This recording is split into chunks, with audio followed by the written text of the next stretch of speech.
Audio কথনে সবাইকে স্বাগতম। আমরা শুরু করেছিলাম আশাপূর্ণা দেবীর উপন্যাস স্বর্গসিঁড়ি। উপন্যাসটি আমি 3টি পর্বে ভাগ করে পড়েছি। প্রথম 2টি পর্ব আমি আগেই আপলোড করেছি। প্রথম 2 পর্বের লিংক আমি ডেসক্রিপশন বক্সে দিয়ে দিচ্ছি। আজকে আমি পড়ব শেষ পর্ব।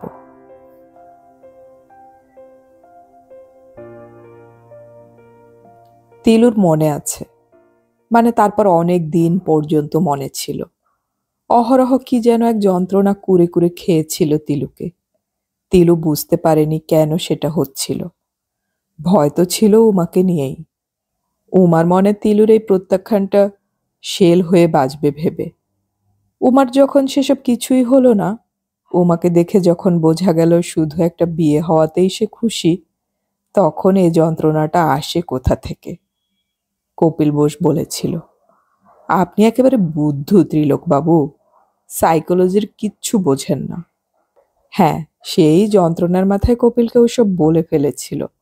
সেই ছোট্ট থেকে উমাকে তার অযথা ভয় করা, আর উমার তিলুর গার্জেনের মতো ভাব থেকে শুরু করে বিয়ের ব্যাপারটা সব। আর বলেছিল বিয়ে একটা পেলেই মেয়েরা বলতে যায়। কপিল বলেছিল, আপনি একটি বুদ্ধু ত্রিলোকবাবু।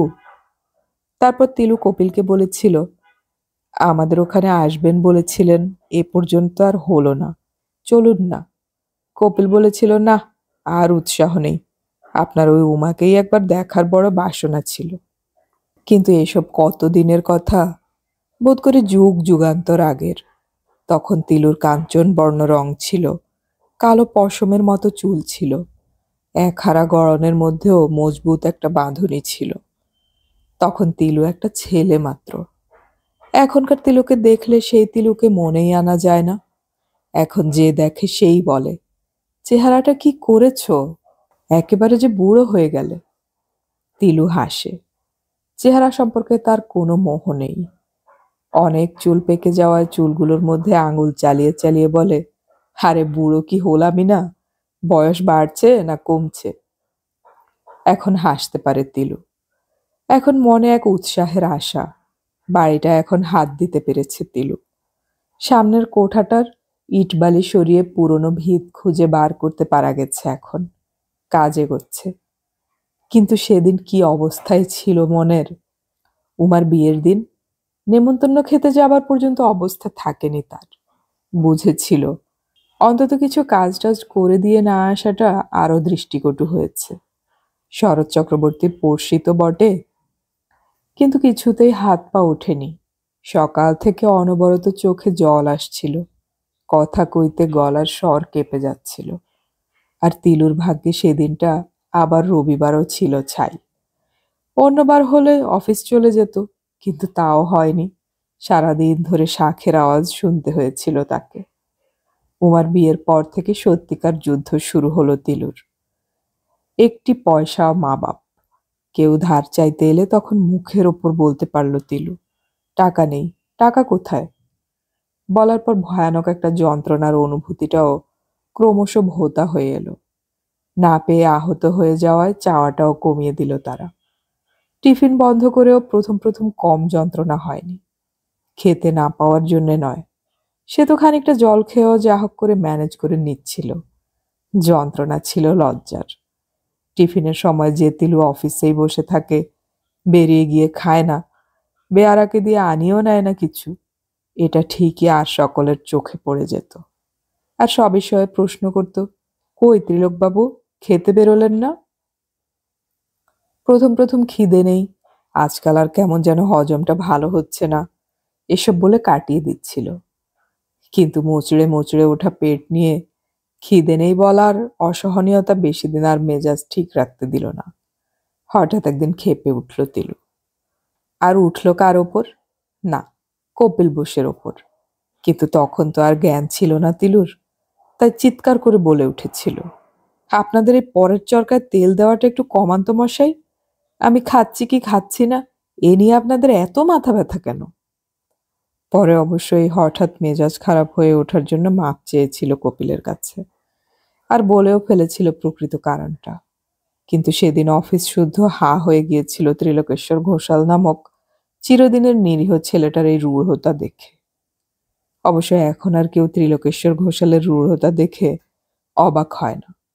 ঘোষালের স্বভাবই ওই, ঘোষাল ওরকমই রকচটা, এটাই ধাতস্থ হয়ে গেছে লোকের। কিন্তু সেদিন প্রথম মেজাজ হারিয়েছিল তিলু। উমার যেদিন অষ্টমঙ্গলায় ফেরার কথা, সেদিন তিলু বাড়ির আগাছা কাটাবার জন্য মজুর লাগিয়েছে, কিন্তু উমার সঙ্গে আর দেখা হলো না। কেমন যেন ক্ষীণ একটা আশা ছিল তিলুর, এখানে ভাঙা ভিটের কাছে নিশ্চয়ই একবার উকি দেবে উমা।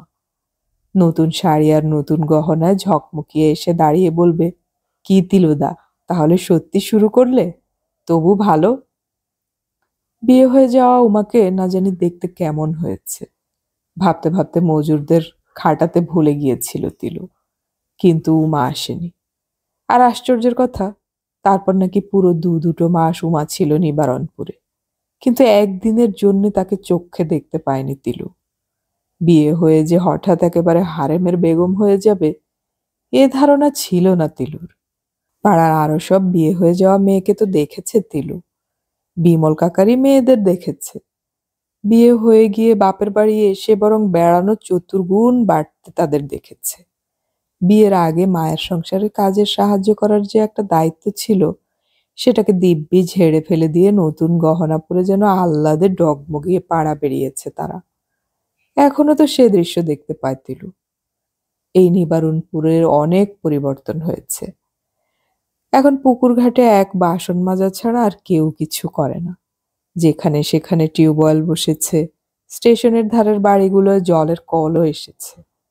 দোকান পয়সার যে কত হয়েছে তার তো ইয়ত্তাই নেই।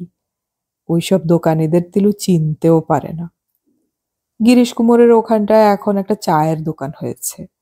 টিনের চেয়ার আর প্যাকিং কাঠের টেবিল দিয়ে সাজিয়ে দিব্যি জাঁকিয়ে বসেছে দোকানটা। সামনের চালাটার মাঝখানে সত্যিকার সাইনবোর্ড ঝুলছে, দি নিউ বেঙ্গল রেস্টুরেন্ট। সত্যিকার সাইনবোর্ডে তো ছড়াছড়ি এখন। আর তিলুর ছেলেবেলা নয় যে, মণিগড়াই তার সাইকেল মেরামতির দোকানে সাইনবোর্ড লাগিয়েছে শুনে দেখতে যাবে সবাই। এখন তো সেলুন, লন্ড্রি, স্টেশনারি দোকান, কাপড়ের দোকান, দর্জির দোকান, মিষ্টির দোকান ঝলমলাচ্ছে চারদিক। নিবারণপুরের চেহারাই পাল্টে গেছে। তবু মেয়েদের ওই স্বভাবটা পাল্টায়নি। এখনো একটা বিয়ে লাগলে সারাদিন শাঁখ বাজে আর উলু পড়ে। আর বিয়ের পর বাপের বাড়ি এসে মেয়েগুলো আহ্লাদে ডগমগিয়ে পাড়া বেরিয়ে বেড়ায়। কিন্তু উমা তো বেড়ায়নি। সত্যি সেবারে একটি দিনের জন্য দেখতে পায়নি তিলু। যাক, তবু আশা ছিল যতই পর্দানসীন হয়ে উঠুক উমা, একবারও অবশ্যই তিলুর বাড়িটা চোখে পড়বে তার। ওইটাই তো স্টেশনের পথ, সে পথে যেতেও চোখে পড়বেই। আর তখন বুঝতে পারবে উমা, অকারণ তিলু সংসারে জড়িয়ে পড়লে কি আর এইটি হতো? বীরেশ্বর ঘোষালের ভিটের সংস্কার করে তুলতে পারত তার নাতি ত্রিলোকেশ্বর ঘোষাল। আচ্ছা, তখন নিশ্চয়ই তিলুকে ক্ষমা করবে উমা। ভাববে না, আর যাই হোক তিলুদা মিথ্যে ভাওতা দেয়নি। কিন্তু সেবারে আর বিশেষ কিছু দেখানো গেল না উমাকে। শুধুই আগাছা সাফ আর ইটপাটকেল সরানো। তারপর তো আবার ফেলে রাখতে হলো কতদিন। সাফ করে ফেলা জমিতে আবার আগাছা গজালো। ঘরের পেছনে এ যাবৎ দাঁড়িয়ে থাকা 3খানা দেয়ালের একখানা পড়ে গিয়ে সে কোণেও একটা নতুন স্তূপ করল। বর্ষা পেয়ে সেখানেও একটি জঙ্গল সৃষ্টি হলো। গাছ লাগাতে আর সে গাছ বাড়াতে কত যত্ন করতে হয়, অথচ এই আগাছাগুলো ইটের খাঁজ থেকে রস আহরণ করে কি তাড়াতাড়ি বেড়ে ওঠে। সবুজের সমারোহে চোখে যেন মায়ার প্রলেপ বুলিয়ে দেয়। তাকিয়ে দেখতে দেখতে অবাক হয়ে যেত তিলু, আর ভাবত, ফুল না হোক, ফল না হোক, এই সবুজটাই কি কম দামি? আগাছা বলে অবহেলা করবার হেতু কি? আবার জঙ্গল জন্মে যাওয়ায় মর্মাহত তিলু হঠাৎ এই সত্য আবিষ্কার করে বসলো, যে সত্য তিলুর জীবনে কোনো কাজে লাগবে না। আগাছা কাটিয়ে সবে যখন ইট চুন সুরকির হিসেব কষছে তিলু, সেই সময় বিমলেশ্বর মারা গেলেন। আকস্মিক মৃত্যু নয়, কিছুদিন যাবতই ভুগছিলেন। একা অফিস যাওয়া আসা করছে তিলু কম দিন নয়। তবু এই অবস্থায় আর বাড়িতে হাত দেয়া চলে না। দূর জ্ঞাতি হলেও ভাইপো, অতএব শ্রাদ্ধ করতে হলো তিলুকে। বিমলেশ্বরের যখন ছেলে নেই, জমানো টাকাটা ওই বাবদ খরচ হয়ে গেল। তারপর অনেকদিন আবার পড়েই রইল বীরেশ্বরের ভিটে সাপের আড্ডা হয়ে। হাত পড়ল বিমলেশ্বরের ছোট মেয়েটাকে বিয়ে দেওয়ার পর। মস্ত বড় হয়ে উঠেছিল মেয়েটা। বাপের নিত্য অসুখের জন্য বিয়েটা হয়ে ওঠেনি তার যথাসময়ে। বিনাপানি অবশ্য মেয়ের বিয়েতে নিজের গয়নাগুলো সব দিল, কিন্তু আর তো কিছু ছিল না। কি বা রেখে গিয়েছিলেন সামান্য চাকুরে বিমলেশ্বর। তিলুর আবার জমে ওঠা টাকাগুলি গেল ওই বিয়েতে। বিনাপানি অবশ্য বলেছিল ধার, কিন্তু তিলু জিজ্ঞেস করেনি কে শুধবে। ছোট মেয়ে শ্বশুরবাড়ি চলে যাবার পর বিনাপানি একা বাড়িতে অতিষ্ঠ হয়ে বার কতক বলেছিল, তুই বিয়ে করলে আজ আমার এই অবস্থাটা হতো না তিলু। বলেছিল, তিলু এখনো যথেষ্ট সময় আছে, বল তো কোণে দেখি। তিলু হেসে উড়িয়ে দিল। বিনাপানি বলল, তবে আমি দুদিন ঘুরে আসি, মন টিকছে না। বলে চলে গেল বিনাপানি। 19 বছর পরে বাপের বাড়ি গেল। তিলুর আরেক সমস্যা হলো, রান্না। নিজে রান্না করার অভ্যাস করতে শুরু করলো তিলু। বিনাপানি যদিও বলে গিয়েছিল, পাড়ার ওই মরিয়লি বুড়িটা তো বলে বামুনের মেয়ে, তা ওকে বলেই দুবেলা একটু রাঁধিয়ে নিস তিলু। আমিও বলে যাচ্ছি। কিন্তু তিলু তার ধার দিয়ে গেল না। রাঁধিয়ে নিলে মাইনে দিতে হবে না, বাজে খরচ করবার মতো পয়সা নেই তিলুর। সেই মায়ের সঙ্গে প্রথম আসার কথা মনে পড়ল তিলুর। মনে পড়ল স্টোভের উপর ছোট্ট ডেকচি চাপানো, আর তাতে চালের সঙ্গে দুটো আলু ফুটছে। 7টার ট্রেন ধরবার আগে অবশ্য ফুটিয়ে নিতে হবে, তা আরো একটু ভোরে উঠলেই চলবে। এ বরং ভালো হলো। তিলু ভাবল, মাস মাস অতগুলো টাকা ধার করে দিতে হচ্ছিল, হে আমি বাঁচাতে পারবো। কিন্তু শক্তর মধ্যে উনুন ধরানো। মায়ের সেই স্টোভটা কি আছে? বাড়ি সারানোর সময় অভয়ার সংসারের যাবতীয় জিনিস সিঁড়ির তলার ঘরে জমা করে রাখা হয়েছিল। মনে পড়ল তিলুর। খুঁজতে গেল সেখানে, আর আশ্চর্য, পেয়েও গেল। তিলু ভাবল, বিনাপানি আর যাই হোক লোভী নয়। বিনাপানির স্বভাব যেমন তেমন হলে কি আর সুরমার সংসারের এই ভগ্নাবশেষগুলো এখনো এমন জমা হয়ে পড়ে থাকতে পেত? বিনা প্রয়োজনে টেনে নিয়ে গিয়ে নিজের ভাড়ারে জমা করত। ওটাকে নিয়ে অনেকক্ষণ বসে রইল তিলু। মনে পড়ল মা একদিন হেসে হেসে বলেছিল, এই স্টোভ আমি এরপর তুলে রাখবো, তোর বউ এসে লুচি ভেজে খাওয়াবে আমায়। তিলু বলেছিল, আহা, ভেঙে যাবে না যেন? মা বলেছিল, না রে, খুব মজবুত, আসল বিলিতি জিনিস। সেই আসল বিলিতি জিনিসটাকে সত্যিই কাজে লাগিয়ে ফেলল তিলু। ধুলো ঝেড়ে কেরোসিন ঢেলে জেলে দিতেই ঠিক আগের মতোই শো শো করে জ্বলে উঠল। কিন্তু ধুলো কি শুধুই ওই প্রয়োজনীয় জিনিসটার ঝাড়ল তিলু? ঝাড়ল রবিবারের পুরো বেলাটা বসে বসে মায়ের সংসারের সেই জিনিসগুলো, যেগুলো উই, ইঁদুর, তেলাপোকা ইত্যাদির কবলিত হয়েও টিকে আছে। কাঁচ, পাথর, অ্যালুমিনিয়াম, এনামেল, বাসনপত্র, শিশি, বোতল, মরচে ধরা বাটি, পেতলের দুধ ছাঁকনি, শিলনোড়া, বালতি, চাকি বেলুন, তেলের পলা। হঠাৎ এই বস্তুগুলো ভয়ানক একটা মূল্য নিয়ে ধরা দিল তিলুর চোখে। তিলু ওগুলো ধুলো মুছে ঝেড়ে কাগজ মোড়ে নিজের শোবার চৌকির নিচে এনে রাখল। বাড়ি সারিয়ে প্রথম মায়ের এই জিনিসগুলো দিয়েই রান্নাঘর, ভাড়ার ঘর সাজিয়ে ফেলবে তিলু। একা বাড়িতে বলেই পারল এত, নইলে যে কেউ থাকলেই তো বলতো, তিলু, তোমার চোখে কি হলো, কিছু পড়েছে নাকি? বাপের বাড়ি থেকে মেয়েদের বাড়ি অনেক ঘুরে প্রায় বছরখানেক পরে বিনাপানি ফিরল। আর শরীর সারা দূরে থাক, বরং বেশ খানিকটা বুড়ো হয়েই ফিরল। এসেই বলল, ও মা, তুই সপাক চালাচ্ছিস? ছি ছি, আমি কি তাই জানি? চেহারার কি ছিরি করেছিস! তিলু বলল, তুমিও কিছু এমন সেরে ওঠোনি। বাপের বাড়ি মেয়েদের বাড়ি ঘুরে ঘুরে যত্ন তো খেলে অনেক। বিনাপানি বলল, তা বয়স হচ্ছে তো। পরদিন ভোরে বিনাপানি যখন টাইমের ভাতের ব্যস্ততায় ভোরবেলা চান করতে যাচ্ছে, তিলু কাছে গিয়ে বিনা ভূমিকায় বলল, তোমাকে আর কষ্ট করতে হবে না, যেমন চলছে চলুক। বিনাপানি অবাক হয়ে বলল, যেমন চলছে চলুক? আমি এসেছি, আবার তুই রেঁধে খাবি? তিলু বলল, তোমার বয়স হচ্ছে, শরীর ভাঙছে। বিনাপানি হেসে ফেলে বলল, তা আমার নিজের রান্না তো আমাকে রাঁধতেই হবে, নাকি সেটাও তুই তোর ওই স্টোভে করে দিবি? তিলু হাসল না। তিলু মাটির দিকে তাকিয়ে বলল, হাসির কথা নয়, যেমন হচ্ছে হোক। বিনাপানি বোধহয় তবুও বুঝতে পারেনি, বোধহয় বা বুঝেও বুঝতে চায়নি। তাই ফের বলল, কেন ভাবছিস আমার কোনো কষ্ট হবে না? সত্যি কি আর এই 10 মাসে 80 বছরের বুড়ো হয়ে এলাম আমি? তিলু তবু বিচলিত হলো না। তিলু তেমনি মাটিতে চোখ রেখে মৃদু স্বরে বলল, তা হোক, দেখছি এতেই আমার সুবিধে। আর বোঝাবার কোনো অসুবিধে রইল না। বুঝে স্তব্ধ হয়ে গেল বিনাপানি। এদিক থেকে যে আঘাত আসতে পারে তা ধারণা করেনি কোনোদিন। মেয়েদের বাড়ি বাড়ি যে ঘুরে এলো সে, যতই বলুক মন কেমন করছিল, প্রধানত গিয়েছিল মাসোহারার ব্যবস্থা করাতে। মেয়েরা কিছু কিছু করে দিক তাকে, নইলে চলবে কি করে তার? নতুন জামাইটা না দিক, বড় মেজো তো দিতে বাধ্য। অবিরা শাশুড়ি যাবে কোথায়? তা ওরা বলেছিল, বেশ, পাঠাবো আমরা কিছু কিছু। আর তিলুদার 40 টাকা তো রয়েছে, একসঙ্গে রাধা ভাড়া করবে, কুলিয়ে যাবে। সেই সঙ্গটা সরিয়ে নিল তিলু।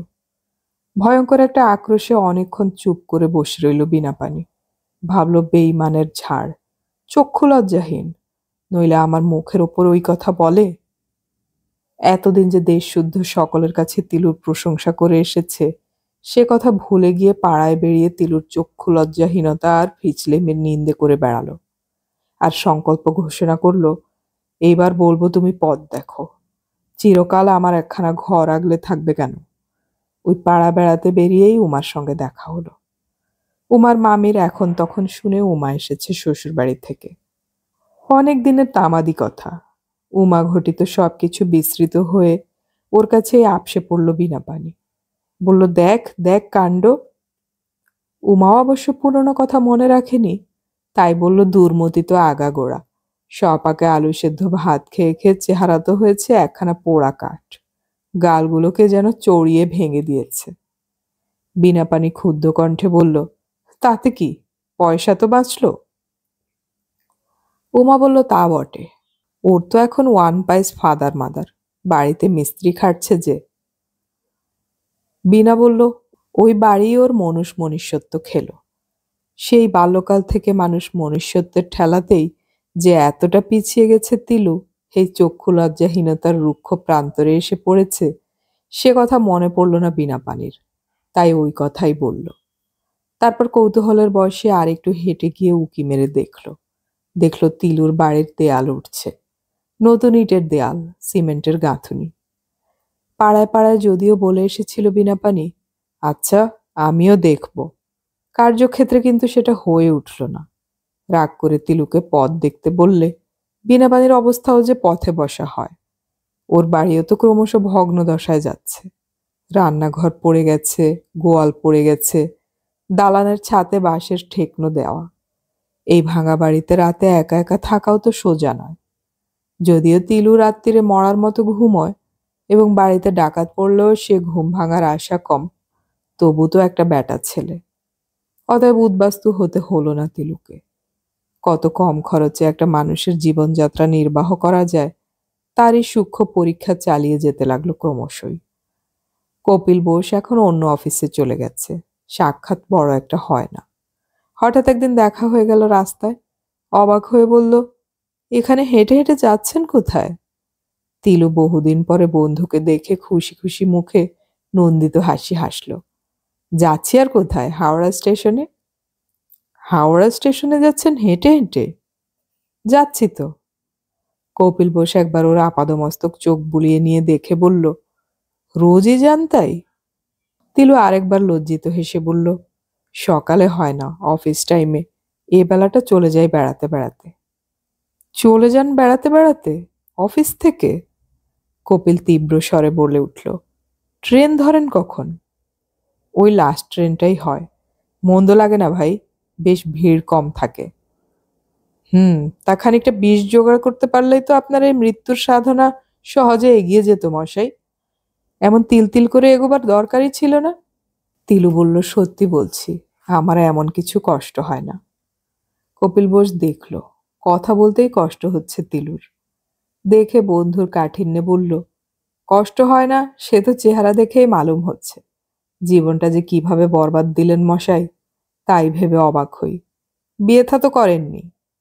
তিলু হাসল। দূর মশাই, আপনার সেই বাড়ি হয়েছে? হচ্ছে। তিলুর মুখে একটা বিজয় গৌরবের হাসি ফুটে ওঠে। এবার ছাদ ঢালাই হবে। পুরনো কড়িবর্গার তো আর কিছু নেই। ও একেবারে নিউ স্টাইলের। কপিল বোস গম্ভীর মুখে বলে, তা সে নিউ স্টাইল শেষ হবার আগেই বোধ করি আপনি এই জীর্ণবাস ত্যাগ করে নিউ বাস পড়তে চলে যাবেন, যা দেখছি। তিলু বুঝতে পারল না, বলল, কি বললেন? কিছু না, বলছি যান, আপনার আবার দেরি হয়ে যাবে, লাস্ট ট্রেনও ধরতে পারবেন কিনা সন্দেহ। আমারও তাড়া আছে। কোথায় যাচ্ছেন? নেহাত ভদ্রতা করেই প্রশ্ন করল তিলু। কপিল বলল, যাচ্ছি মেয়ের বিয়ের চেষ্টায়, একটি ভালো। তিলু চমকে উঠল। ওর শিথিল ভাবটা দূর হয়ে গেল। বলল, মেয়ের বিয়ে? কার মেয়ের বিয়ে? শুনুন কথা, আমি আবার কার মেয়ের বিয়ের তালে ঘুরতে যাব? তিলু অবাক হয়ে বলল, আপনার এক্ষুনি মেয়ের বিয়ে? তা দিন কি আর বসে থাকছে মশাই? পৃথিবী একটি পাক করে ঘুরছে আর একটা করে বছর এগিয়ে যাচ্ছে। আপনি না হয় চিরবালক হয়ে রইলেন, তার চেহারাটা তো রাখতে পারলেন না। চলে যায় কপিল বোস। তিলু ভাবল, কি আশ্চর্য, কোথা দিয়ে কেটে গেল বছরগুলো।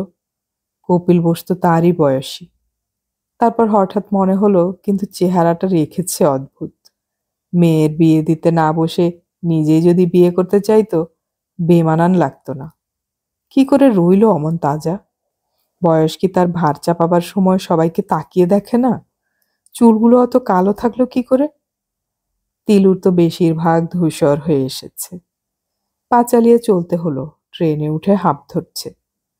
জানলার কাছে বসলো তিলু আর ভাবলো, ওদের চিন্তাধারা কত নিকৃষ্ট। মনে ভাবছে বিয়ে করে সংসার না করলে জীবনটা বরবাদ। তবে হ্যাঁ, স্বাস্থ্যটা চাই। স্বাস্থ্যটা না থাকলেই ক্ষতি। বাড়িটা শেষ করে ফেলে স্বাস্থ্যের দিকে নজর দেবে তিলু। তারপর পকেট থেকে মিস্ত্রিদের উপস্থিতি অনুপস্থিতির হিসাবের খাতাটা বার করে হিসেব মেলাতে বসলো। ছাদ ঢালাইয়ের কাজ কিন্তু তখনকার মতো স্থগিত রাখতে হলো, কারণ ছাদ ঢালাইয়ের সময় বিনাপানি হঠাৎ একদিনের জ্বরে মারা গেলেন। 3 মেয়ে জামাই এসে পড়ল তার। চতুর্থী শ্রাদ্ধ করলো, ব্রাহ্মণ ভোজন করালো। বাপের সময় তেমন সাবালক হয়নি বলে করতে পারেনি। এবারে সে আক্ষেপ ঘোচালো। এসব গোলমালে কাজ বন্ধ রাখতে হলো। ভালোও তো দেখায় না। তাছাড়া মনটাও খারাপ হয়ে রইল কটা দিন। বিনাপানি মানুষটা খুব একটা উঁচু দরের না হন, দোষে গুণে ছিলেন। কিন্তু অস্বীকার করা যায় না যে তিলু চিরদিনই স্নেহ পেয়ে এসেছে মানুষটার কাছে।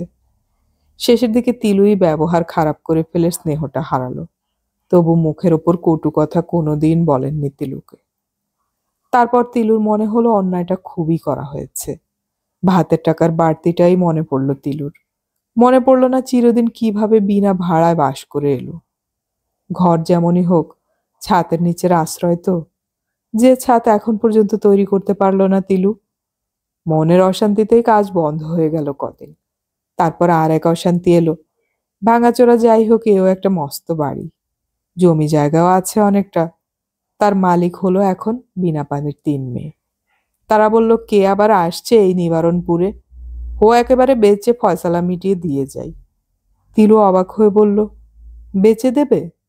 বিনাপানির মেজো মেয়ে হিহি করে হেসে বলল, নয়তো কি তোমার মতন ভাঙা ইটের বোঝা নিয়ে ব্রহ্ম নির্বাণ লাভ করব? তিলু ওর কথাটা কান দিল না, শুধু ওর হাসিটা দেখলো অবাক হয়ে।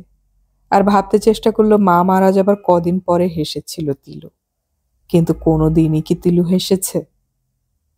তা ওরা ওদের সংকল্প বজায় রাখলো। সমস্ত জমি জমা, বাড়ি, পুকুর জলের দরে বেচে দিয়ে টাকাটা 3 বোনে ভাগ করে নিয়ে চলে গেল। অভয়া বালিকা বিদ্যালয় এখন বোর্ডের হাতে চলে গেছে। গভর্নমেন্টের সাহায্য পেয়ে নিজেদের দালান তুলেছে।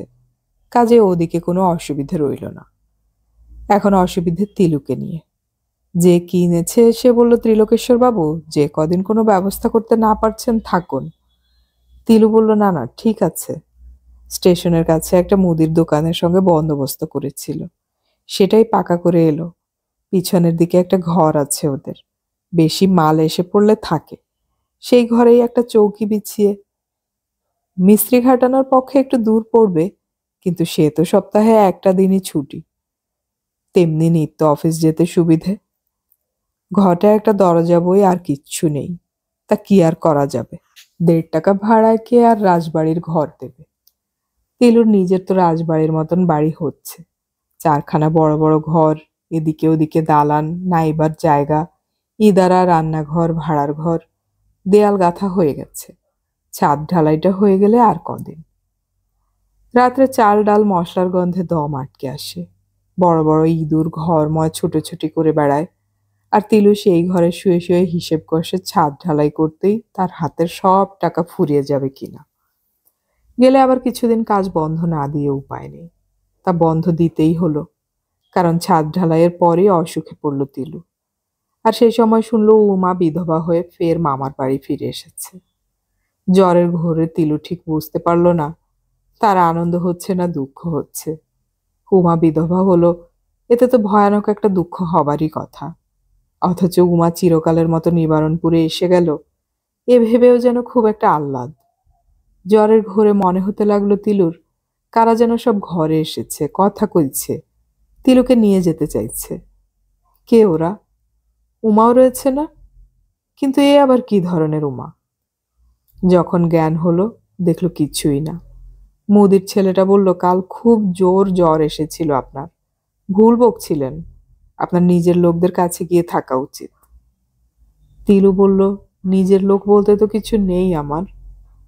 সত্যি তো, স্বপ্নের লোক তো আর সত্যি হয় না। তার জ্বরকে তিলু কদিনেই ঝেড়ে ফেলল, আবার ঠুকঠুক করে অফিস যেতে শুরু করলো।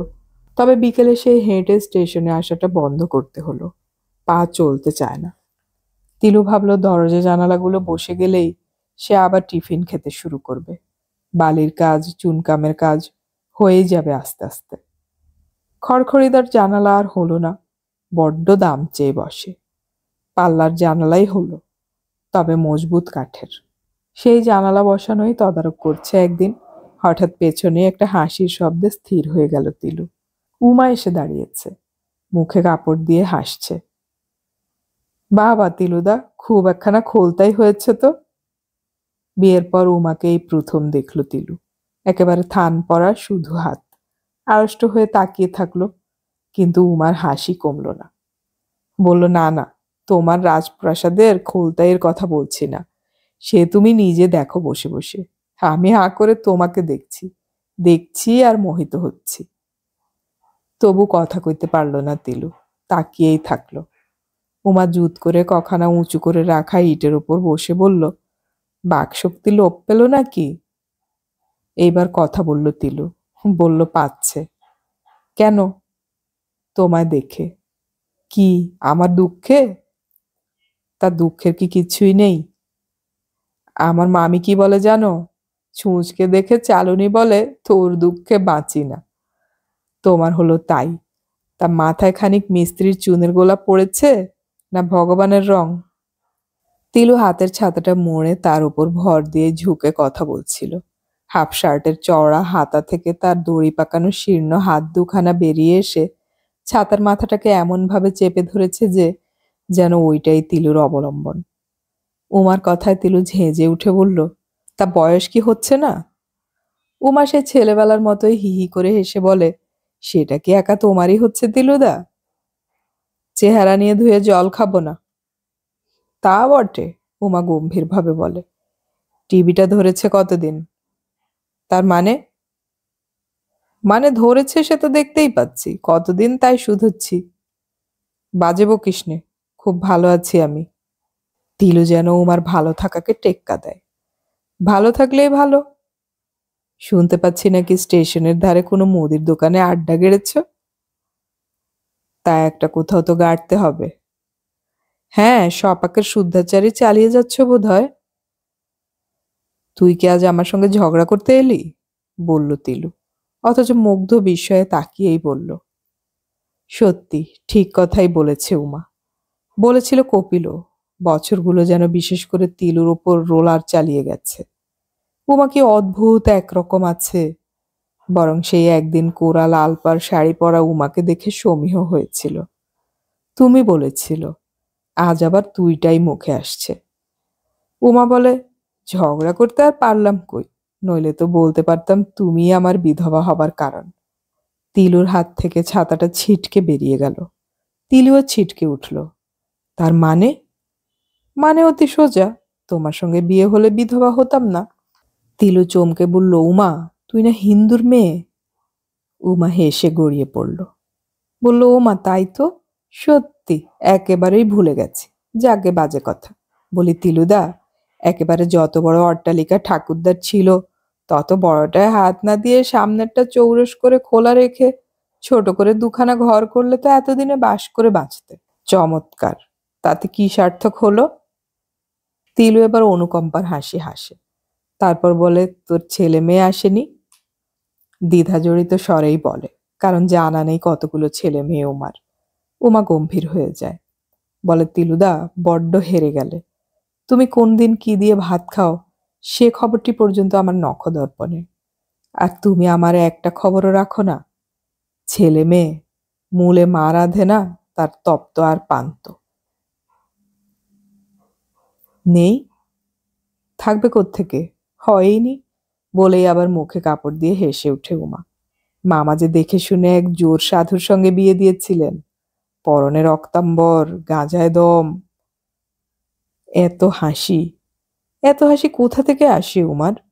কোথায় এই জীবন শক্তির উৎস? তিলু নিঃশ্বাস ফেলে বলে, আজ পর্যন্ত তোকে বুঝতে পারলাম না উমি। সত্যিই বুঝতেই পারে না, নইলে রাত 9টায় সেই 2 মাইল দূরে মুদির দোকানে গিয়ে হাজির হয় উমা, হতে সাহস পায়।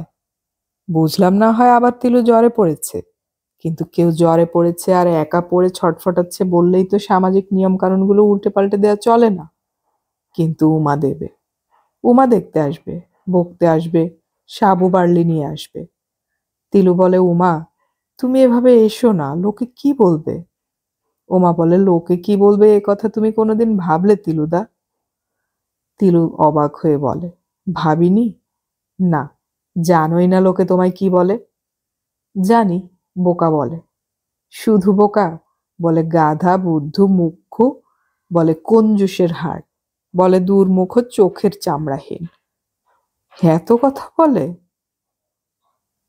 বলে তো দেখি, বারোয়ারি পুজোর চাঁদা চাইতে এলে তুমি মারতে ওঠো, লাইব্রেরির ছেলেরা চাঁদা চাইতে এলে ছাতা নিয়ে তাড়া করো। তা ওরা জ্বালাতনটা কিরকম করে? সবাই কি করে? সবাই ঘর সংসারী মানুষ, আমার সঙ্গে কার কি? উমা ঝেঁজে উঠে বলে, সবার সঙ্গে সবাই তিলুদা। নিজের অহংকার আর নিজের আদর্শ নিয়ে আকাশে বাস করলে জগতের কোন উপকারটা হলো? জ্বরের জোরেই বোধ করি জোর বাড়ে তিলুর। রেগে বলে, ত্রিভুবনে কে কত কার উপকার করছে? উমা বলল, করছে বই কি তিলুদা, শুধু দেখার চোখ চাই। ঝগড়া, লাঠালাঠি, মামলাবাজি করলেও একরকমের উপকার। তবু তো সম্পর্কটা রাখছে, তবু তো যোগটা থাকছে। মুদির ছেলেটা বলে, আপনার দাদাকে নিয়ে যান না দিদিমণি, বুড়ো মানুষ এভাবে একা পড়ে থাকেন। তিলুই তাড়াতাড়ি উত্তর দেয়, থামো তুমি, ও নিজেই পরের বাড়ি পড়ে থাকে। তারপর হঠাৎ বলে, আমি মরে যাবার সময় বাড়িটা তোকে দিয়ে যাব।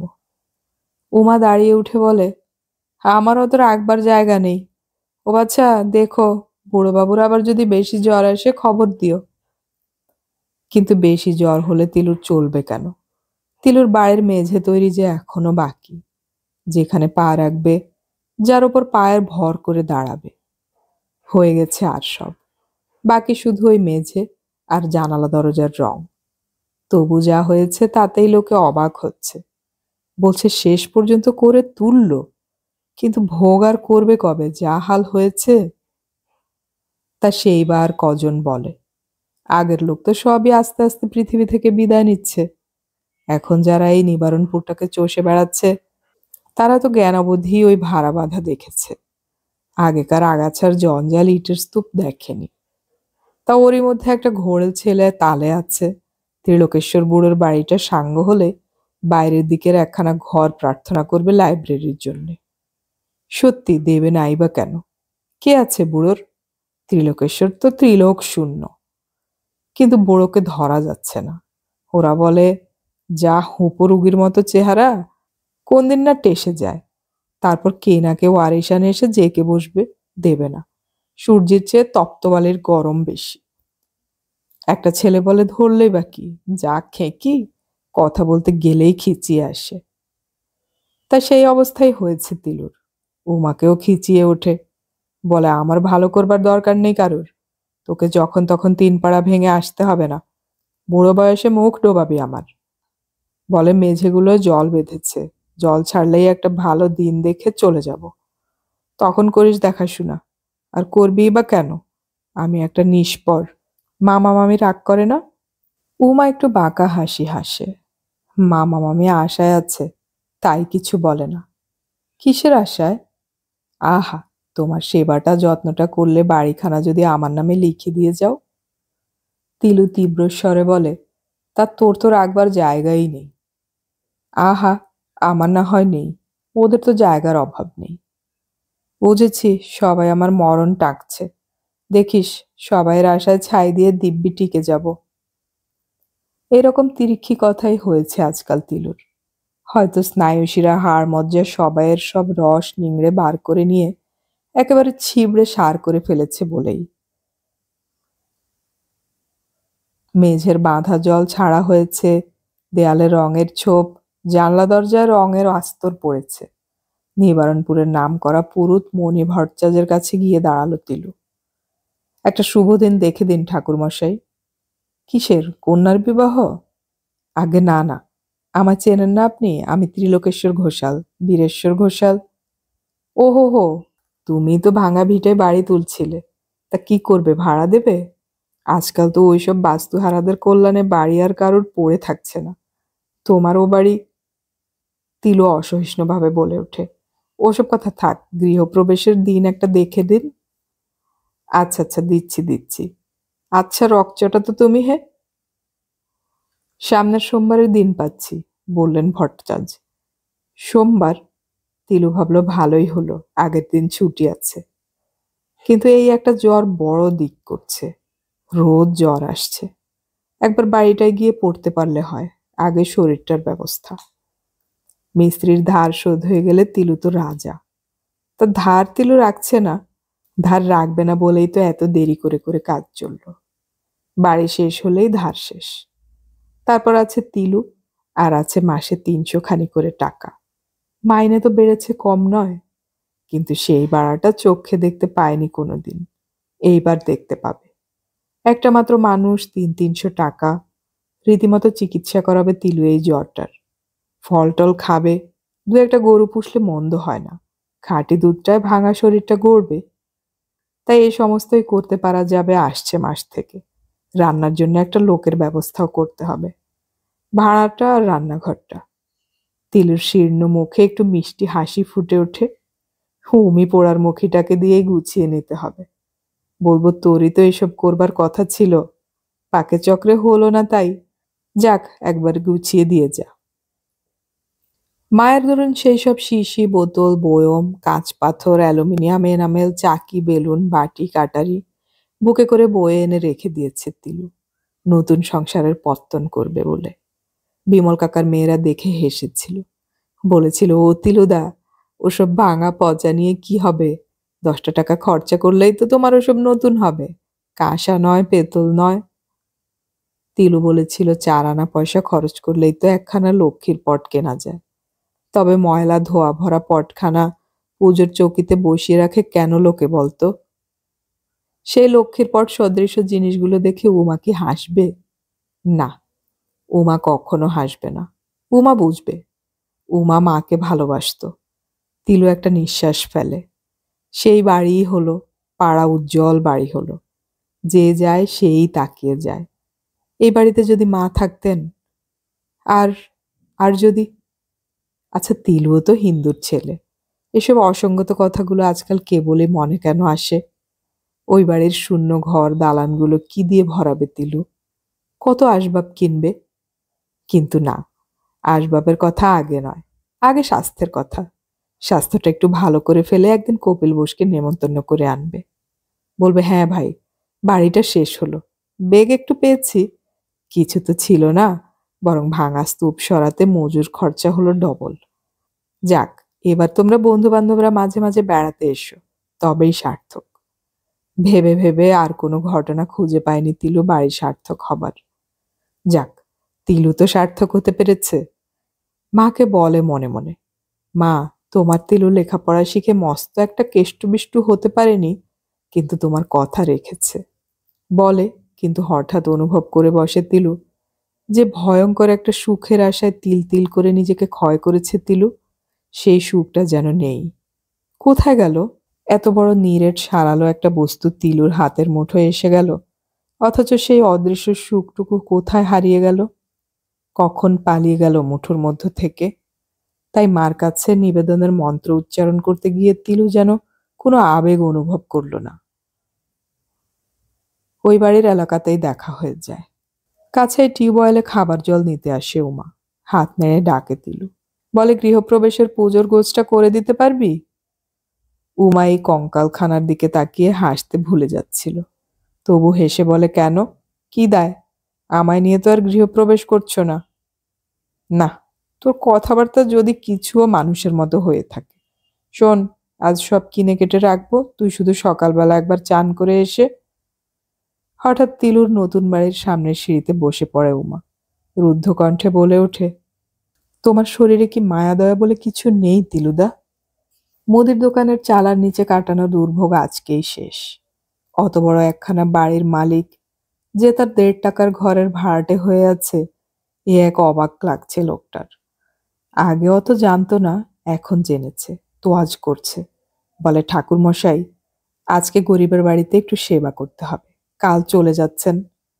তিলু ক্লান্তভাবে বলে, থাক না ভাই, আজ থাক, আজ আর শরীরটার তেমন জুত পাচ্ছি না। লোকটা বিনয়ে গলে গিয়ে বলে, আগে আমি কি আপনাকে মাছ ভাত খাওয়াতে যাব? শুধু একটু দই মিষ্টি লুচি। লুচি, মিষ্টি, দই, ক্ষীর, জিনিসগুলোর দিকে তাকিয়ে যেন অবাক হয়ে যায় তিলু। পৃথিবীতে এসব এখনো আছে? কোনো কালে যেন এসব খেয়েছে তিলু। কোথায়? নেমন্তন্ন বাড়িতে? কিন্তু কিছুতেই হাত দিতে ইচ্ছে করছে না কেন? শরীরের ভেতরে কি যেন একটা হচ্ছে, সমস্ত শরীরের মধ্যে আলোড়ন উঠছে। আজকে আবার সেই লক্ষ্মীর ছাড়া জ্বরটা তেড়ে আসছে নাকি? আরে একটা দিন অপেক্ষা করতে পারলো না? নিজের বাড়িতে গিয়ে পড়ে থাকতে পারতো তিলু। না জানি সে যাওয়া আর কত পিছিয়ে যায়। ম্লান মুখে বলে, কিছু মনে করো না ভাই, শরীর ভারী খারাপ ঠেকছে। তুমি অত খরচ করলে কি করব, আমার অদৃষ্ট। বিছানায় গিয়ে শুয়ে পড়ে, কিন্তু ঘুম আসে না। মাথার মধ্যে যেন ইঞ্জিন চলছে, হাজার হাজার লোক কথা বলছে। কি এত? তিলু মন দিয়ে কান পেতে শোনে। আশ্চর্য, ওরা সবাই একই কথা বলছে।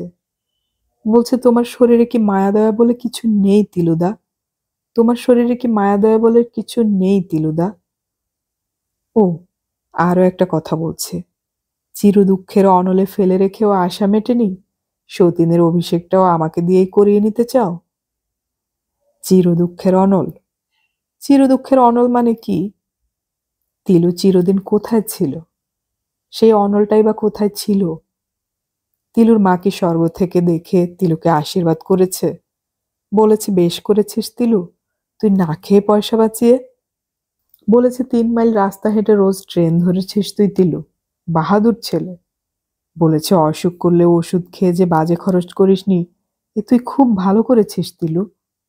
আর বলেছে, সংসার করে জড়িয়ে পড়বার ভয়ে অমিকে যে চিরদুঃখের অনলে ফেলে রাখলি, এটাই সবচেয়ে ভালো করলি। ক্রমশ কথাগুলো সব অস্পষ্ট হয়ে এলো। মার কথাও আর শুনতে পেল না তিলু। সকালবেলা ঘরের মালিক এসে আস্তে আস্তে উকি দিল। বলল, আপনার যে আজ্ঞে আজ বেলা 2:30টার মধ্যে গৃহপ্রবেশের দিন ছিল। সাড়া পেল না, হাঁক পাক করে চেঁচিয়ে উঠল। নিবারণপুরের অনেক পরিবর্তন হয়েছে, তবু কিছু কিছু অপরিবর্তিত আছে বৈকি। চাঞ্চল্যকর কোনো একটা ঘটনা ঘটলে সেই নিয়ে জনে জনে আলোচনার অভ্যাসটা বদলায়নি। বেশ কয়েকদিন ধরে আলোচনার বিষয় হয়ে রইল ত্রিলোকেশ্বর ঘোষাল। পাগলা বামন গেল তাহলে? ও যে অমনি বেঘরে যাবে তা জানাই ছিল। ইদানিং কিরকম ধরন ধারণ হয়েছিল দেখনি, যেন প্রেতে পাওয়া। আহা, কার ধন কে খায়? সেই হতভাগা ওই বাড়ি বাড়ি করে দেহপাত করল, আর এখন রাজ্যের ছোড়ারা লাইব্রেরি খুলে হল্লা করছে। আবার বলে নাকি থিয়েটার পার্টির স্কুল খুলবে। তা ওরা ওয়ারিশান হতে গেল কি করে? আরে বাবা, জিনিস তো বেওয়ারিশ, এখন জোরজার মুল্লুক তার। বলে ত্রিলোক ঘোষাল দিয়ে গেছে আমাদের। দিয়ে গেছে তার লেখাপড়া আছে? বলে আছে, ওয়ারিশান এসে নালিশ ঠুকলে কোর্টে দেখাবো। যত সব গুন্ডা ছেলে। তাই একটু ধর্মজ্ঞান দেখিয়েছে, ত্রিলোকেশ্বর নামটা রাখছে। ত্রিলোকেশ্বর স্মৃতি পাঠাগার নাম দেবে বুঝি। বুঝছো না, সরকারকে ফাঁকি। বুঝছি সবই দাদা। যাক, ষাঁড়ের মাংস বাঘে খাক, আমাদের কি। তার কতদিন চলবে? তিলু পুরনো হয়ে গেল, আসলে নতুন নাম নামলো। বহুদিন আগে একবার একটা নাম মুখে মুখে ধ্বনিত হয়েছিল, সবাই আহা উহু করেছিল, বলেছিল আহা, ছোটবেলা থেকে ওই জেনে এসেছিল। তারপর তার নাম ভুলে গিয়েছিল সবাই। তার যে একটা হতভাগা গেজেলের হাতে পড়ে জীবন শেষ হচ্ছিল, আর তারপর যে হাজারটা বাঙালি মেয়ের মতন হাত শুধু করে থান পরে পুরনো জায়গায় ফিরে এসেছিল, এসব আর কেউ ধর্তব্যের মধ্যে আনেনি। ওসব তো ঘটনা নয়, নিয়ম। ঘটনা হলো তার অকৃতজ্ঞতা। শরৎ চক্রবর্তী লোকদের ডেকে ডেকে বললেন, এই দেখো ভাই, কলিকালের নিয়ম। ঘরের ভেতর ওই রাতে পঙ্গু চিররুগ্ন মানুষটা, আর আমি এই হেঁপো রুগী। কিছু মানল না, চলে গেল। চিরদিন তোকে টানলাম আমি, বিয়ে দিলাম, বিধবা হয়ে পথে ভাসলি, কুড়িয়ে তুলে নিয়ে এলাম। এক ফোঁটা কৃতজ্ঞতা নেই। দেখো চেয়ে দেখো তোমরা, মানুষ দুটোর মুখে কে জল দেয়, কে ভাতের হাঁড়িটা চড়ায়। লোকেরা বলল সত্যি, ছি ছি। কিন্তু শ্বশুরবাড়িতে হঠাৎ কিসের কর্তব্য উতলে উঠল? কিছু না, ছুতো। কোন চুলোয় কে পিস শাশুড়ি আছে, সে নাকি মরছে। তা মামা মামির চেয়ে আপন হলো সে। বকো কেন, ব্যাপার অন্য বুঝলে। তলে তলে চিরদিনই ছিল ব্যাপার, দেখেছে সবাই। অপরূপ, ওই নরকঙ্কালটা। আহা, চিরকাল তো আর অমন ছিল না, রূপের কান্তি ছিল।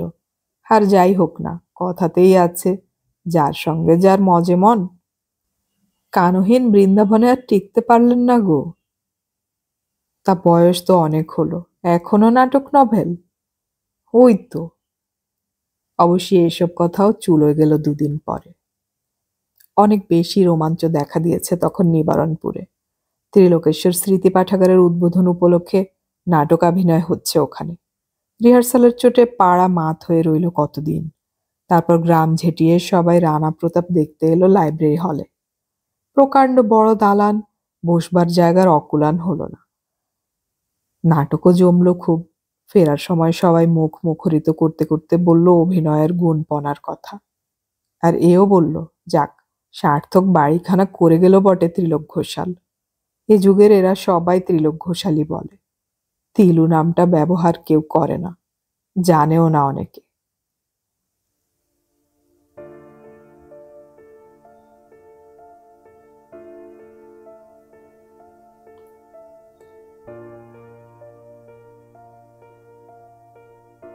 এতক্ষণ আমি পড়ে শোনালাম আশাপূর্ণা দেবীর লেখা উপন্যাস স্বর্গসিঁড়ি এর শেষ পর্ব। অডিও কথনে আমাদের গল্প পাঠ ভালো লাগলে চ্যানেলটি সাবস্ক্রাইব করে রাখুন এবং বন্ধুদেরকে শেয়ার করুন। খুব শীঘ্রই আমরা নতুন আরও একটি উপন্যাস শুরু করতে যাচ্ছি, শোনার আমন্ত্রণ রইল। আমাদের গল্প পাঠ আপনাদের কেমন লাগছে তা কমেন্টে অবশ্যই জানাবেন। গল্প পড়ি, গল্প শুনি, বাংলা গল্প ছড়িয়ে পড়ুক সবখানে।